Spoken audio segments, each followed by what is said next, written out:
आज का मेरा विषय है फिस्टुला का कंफर्म डायग्नोसिस कैसे बनाया जाए और वो कौन सा बेस्ट मेथड है जिससे हम इस बीमारी को पूर्ण रूप से और आसानी तरीके से ठीक कर सकते हैं।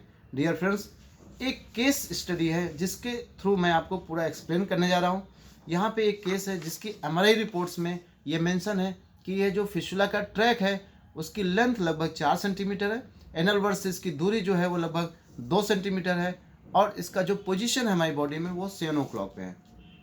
तो सबसे पहले फिस्टुला की कंफर्म डायग्नोसिस हम कैसे बनाते हैं। डियर फ्रेंड, जैसे मान लेते हैं ये हमारा एनल वर्स है, ये मलद्वार के आसपास का पेरियनल स्किन है। सबसे पहले फिस्टुला की एक्सटर्नल ओपनिंग बाहर होती है जिसको हम देख के ये पहचान सकते हैं कि ये फिस्टुला है कि नहीं है। फिर हम पर रेक्टल एग्जामिनेशन करते हैं। एनल कैनाल में हम फील करते हैं कि इसकी इंटरनल ओपनिंग कहाँ पे होगी। हम पर रेक्टल एग्जामिनेशन से ये तो क्लियर कर सकते हैं कि जो हमारा फिस्टुला है इसकी एक्सटर्नल ओपनिंग के कंपैरिजन में हमारी इंटरनल ओपनिंग कहाँ है, लेकिन हम ये नहीं बता सकते कि ये जो फिस्टुला है ये कॉम्प्लिकेटेड है कि नॉन कॉम्प्लिकेटेड केस है। इसका जो ट्रैक है वो रेगुलर है या इरेगुलर है, इसमें कोई एब्सेस तो नहीं इन्वॉल्व है, ये हम पर रेक्टल एग्जामिनेशन से नहीं कर सकते हैं। इसके लिए सबसे बेस्ट मेथड होता है डिजिटल एग्जामिनेशन, जैसे फिस्टुलोग्राम एक्सरे और फिस्टुलोग्राम एमआरआई। फिस्टुलोग्राम एक्सरे में हम क्या करते हैं, यहाँ पे जैसे एक्सटर्नल ओपनिंग है, यहाँ से एक डाई डाली जाती है, उसी समय एक एक्सरे फिल्म आती है, उसमें ये दिखता है कि हमारा जो ये फिस्टुला का ट्रैक है ये रेगुलर है या इरेगुलर है, कोई कैविटी तो नहीं है फिस्टुला ट्रैक के आसपास, ये हाई एनल है या लो एनल है।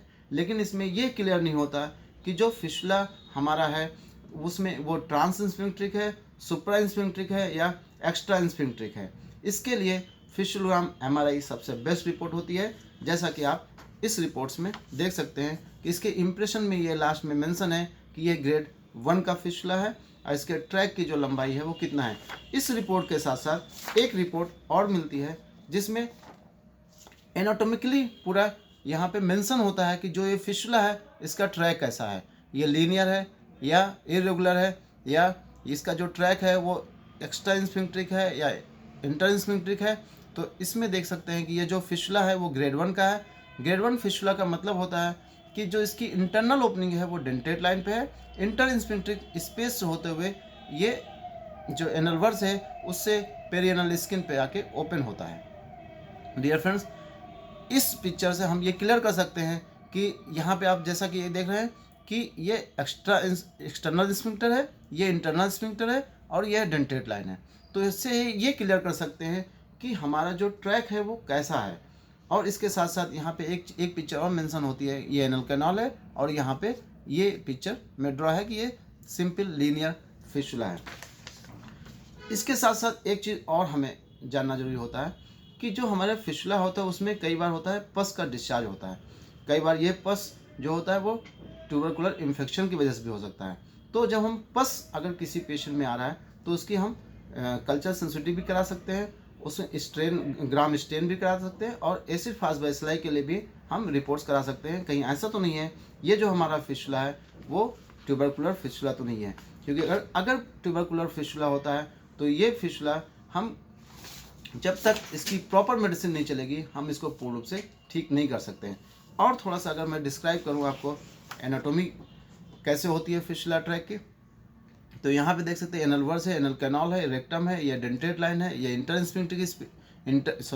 स्फिंक्टर है, ये एक्सटर्नल स्फिंक्टर है। इस स्पेस को हम इंटर इंस्फिंक्ट्रिक स्पेस कहते हैं, जैसा कि अभी आपने पहले भी देखा था।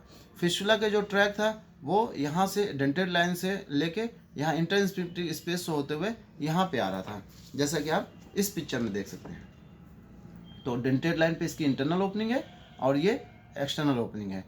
अगर इसमें रेमिफिकेशन हो जाए या यहाँ पे इंटर इंस्फिंक्ट्रिक स्पेस में कोई एब्सेस बन जाए तो यही फिस्टुला जो है, जो ग्रेड 1 का फिस्टुला है, ये ग्रेड 2 में कन्वर्ट हो जाएगा, क्योंकि इस फिस्टुला को ठीक करना बहुत ही आसान होता है। लेकिन अगर यहाँ पे एब्सेस हो जाए या और भी सेकेंडरी ट्रैक हो जाए तो इस फिस्टुला को फिर ठीक करना थोड़ा सा कॉम्प्लिकेटेड हो जाता है।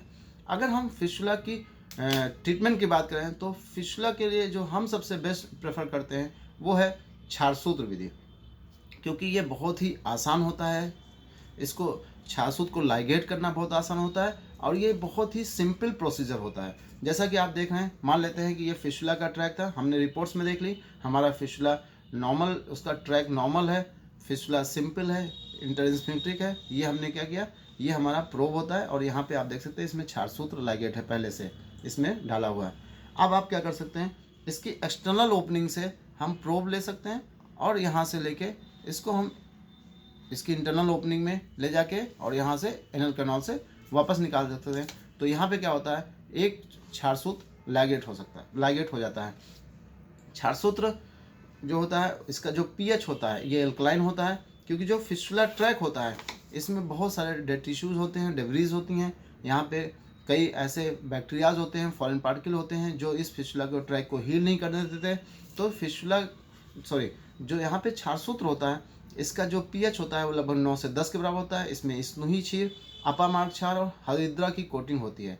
तो ये जो क्षारसूत्र होता है इस घाव को पूर्ण रूप से हील करने में हेल्प करता है, कट करने में हेल्प करता है और कुछ दिन में ये धीरे धीरे फिशुला का ट्रैक पूरा क्लियर हो जाता है और फिशुला हमारा पूर्ण रूप से ठीक हो जाता है।